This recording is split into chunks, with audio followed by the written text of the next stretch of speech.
And thank you very much for the committee for allowing me to share the model we've been working on with you all. So first, to take a little bit of the motivation behind this model and why we're constructing it.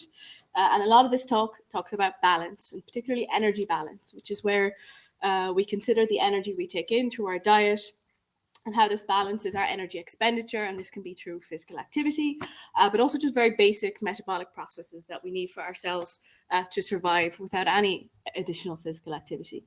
Within our body, this is maintained by quite a complex interaction between multiple tissues and organs. And their main role is really to liberate nutrients from stores when we're in a fasting state, to provide this energy that we need, and also to quickly and efficiently remove excess nutrients from the plasma when we ingest a meal, in order to maintain everything at a nice, optimized and safe level. And what we increasingly see in society today is that there is increased availability of very high calorie, high nutrient food or highly processed food, which greatly increases our energy intake. And we are also increasingly leading a sedentary lifestyle. So we begin to see this disbalance in the system that is leading to the development of overweight and obesity. So this big increase in adipose tissue accumulation. And this in turn introduces disbalance within this internal system. So we begin to see increased circulating triglycerides being released from this excess adipose tissue mass. This in turn gets deposited in tissues where it's not supposed to be, like the liver and muscle, and impedes hormone signaling, especially insulin signaling in these tissues, which has a knock-on effect of actually increasing the circulating level of triglycerides. And this leads to the development of many non-communicable diseases, type 2 diabetes, non-alcoholic fatty liver disease, many cardiovascular diseases that are among the leading causes of death in many countries and create quite a substantial burden on our healthcare systems. So what we really want to do is to get a grip on what are the mechanisms driving this, especially in the early stages of development of this disbalance, and can we somehow divine interventions to prevent the progression to really overt clinical disease. So the first question we really have is, how do you assess metabolic health, especially at the whole body level? So I come from a technical university, an engineering university in the Netherlands. So we consider this like a control problem. So if you want to test how well your control system is working, you poke it and you see how well it recovers. And in essence, this is what we also do with people and their metabolic health. So we give people a very high calorie meal, and in the blood, we measure over time how they respond. So I think it's been a couple of hours since those sweet buns that were given out with coffee. So ideally, if you're in a healthy state, within 2 hours, something like glucose should return to a fasting level. If you have something like insulin resistance, the body is not responding as quickly, and we begin to see these higher and broader peaks. So we see when we're considering metabolic health, especially in the early stages of disease development, the dynamics of this are really essential to understand the problem, which can create some complications when it comes to how do we quantify this data, this time series data. The second issue is that it's really a multi-scale problem. So the measurements that we're getting in people are often at this blood level, but actually it's within cells that we're interested in the dysregulation.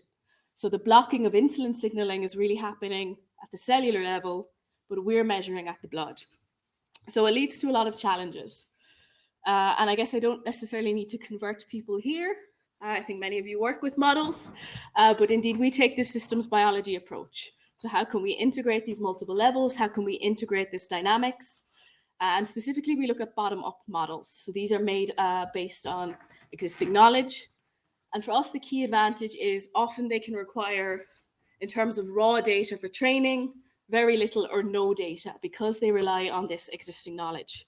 This is a big advantage for us because in nutritional intervention or a lot of intervention studies, we typically have 50 to 100 people. So we can't necessarily go in with these big deep learning models that we see in some of the other sessions over the next couple of days. So within our group in recent years, we've developed a dynamic model to study these meal responses called the mixed meal model. And it consists of a system of 13 coupled ordinary differential equations that describe the rate of change of plasma glucose and lipids under the influence of insulin. So it's quite a coarse-grained model. And how we've used it in the past is we take this individual meal response data, we feed it into the model in silico, and we estimate some of these kinetic parameters.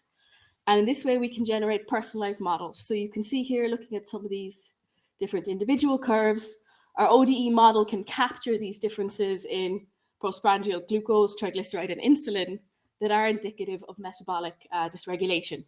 So you see here with this, does it work? Ah, it does. Here you see the estimates of some of these kinetic parameters. K5 is this glucose uptake into the tissues under the effect of insulin.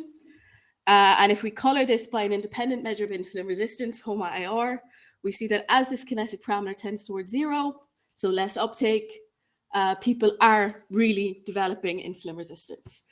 So this was good. We can now quantify some differences between people. But in terms of getting mechanistic insight,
Perfect. And specifically, well, what is happening between the fasted state and the fed state? So when we're fasted, insulin levels are low and the adipose tissue is primarily releasing free fatty acids. When we ingest a meal, particularly glucose, insulin increases, and there's this switch, in essence, of the objective of the adipocytes. So we decided to see what would happen if we actually made this dynamic objective function. So, for example, previously we'd identified that the objective of the adipocyte should be biomass maintenance, the cells need to survive, and triglyceride storage as a key function. And this was the objective function we developed, where we looked indeed at biomass, ATP demand, fatty acid exchange, triglyceride exchange. What we then do is we add in this coefficient for particular reactions that are dependent on insulin. And it's divided by the fasting insulin value. So when insulin levels increase, there's a much higher weight on triglyceride storage and triglyceride exchange. And when insulin is at a fasting level, this has an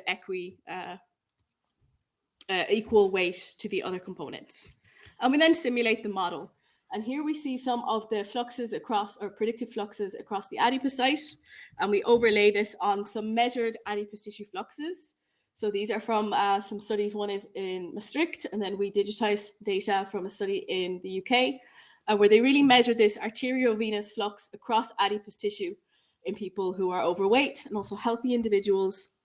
And we see that at least qualitatively, we get quite a good overlap between what our adipocyte model is predicting and what is measured in data. So you see here, these are the inputs. So we give the lower bounds for triglyceride and glucose uptake, and the model then predicts back for our ODE model the expected free fatty acid release. So we were quite happy when we saw these results. But the key advantage we have is we can now go beyond what is in our ODE model. So, for example, we can also simulate the response of lactate in this meal. And you see it follows the data we have reasonably well, and it does align with what we expect to see in literature, that in the postprandial state, the adipose tissue begins to release lactate. For us, an interesting fact was actually including the genome scale metabolic models actually qualitatively improved the behavior of the meal model itself. So the red line is what we get if we use the ODE model alone, and the blue model is what we get with this additional feedback from the genome scale metabolic model. In addition to just the exchange reactions, the advantage of having these gems in there is that we can now look at what is happening for a multitude of other fluxes inside the cell and also the exchange reactions. And this would not have been possible using the ODE model alone. So we can study, for example, the exchange reactions for individual free fatty acids. But more interestingly, we can look at what is predicted to be happening inside the cell. And these are not necessarily the most exciting dynamics, but at least for us, they align with what we expect to see in literature. So for these two particular, especially around lipid metabolism, or what is currently described in these models, qualitatively, the behavior is following what we would expect to see postprandially. And the key advantage for us is to use this model for understanding. So now that we have this hybrid model, we can simulate it under different conditions, specifically insulin resistance. And with the ODE model, we could see, well, what do we expect to see in the plasma? But now with this hybrid model, we can actually look at exchange reactions across particular tissues, and more interestingly, we can actually look at what is happening inside the tissue under insulin resistance. Especially here, you see this lipase reaction, and while the effect of insulin resistance doesn't seem very strong in the early postprandial phase, we can see that it predicts quite a substantial effect in the recovery. And we see this also in our flux data. So overall, to conclude, I think we're still somewhat in the early phase, so we're still refining this. But for us, connecting the genome scale metabolic model to ODEs has allowed us firstly to get this dynamic simulation from our genome scale metabolic model, but also allows us to now predict fluxes in our ODE model without the need to really build the equations in detail, which saves a considerable amount of time. As I said, this is still in its early phase, so one of the issues we have, it's currently quite qualitative. So things increase and decrease proportionally, rather than really having concentrations increasing and decreasing. So this is something that we are currently working on. The other thing is we're limited by the coverage of the ODE. So currently the ODE describes glucose, triglyceride, and free fatty acids as a lump. But we have no way to drive protein. We have no way to drive anything else in the system. So we do think that there needs to be advancements here. But overall, I think we are quite impressed with how this is working out. So I would like to particularly thank one student, Lisa. So this was, her master's thesis. So she put a huge amount of work in, and also all of our collaborators that shared data to allow us to develop these models. Thank you very much. Thank you very much for the next presentation. Do we have a question now, Shauna? Yeah, please. If you have any questions, please go to the side microphone that you have over there.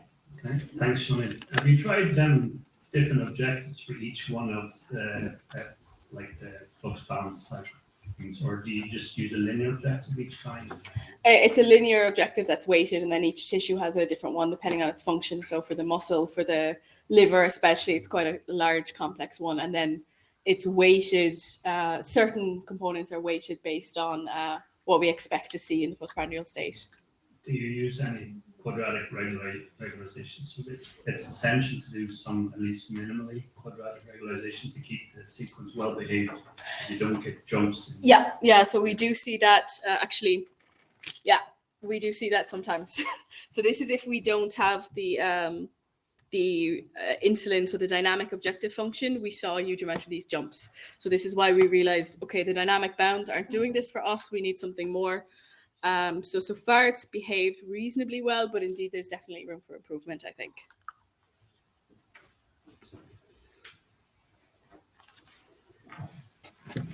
Maybe I have a quick question of curiosity. Which are the point of contacts between your kinetic modeling and your FDA? Are any specific metabolites or metabolic enzymes, or do you have a way of selecting the point of contact? We primarily went for the exchange reactions for what was included in the ODE model. So the ODE model is relatively limited to glucose, triglycerides, and a lumped free fatty acid. So the student Lisa went through and selected some key free fatty acids exchange reactions, then D-glucose, and also we were quite fortunate that there was just a triglyceride exchange that was included in the models by Fouguet that wasn't, I think, in the original model. So it's quite limited in where they plug together based on what is in the ODE model. Okay. Thank you very much. If you don't have any other questions, let's thank the speaker again.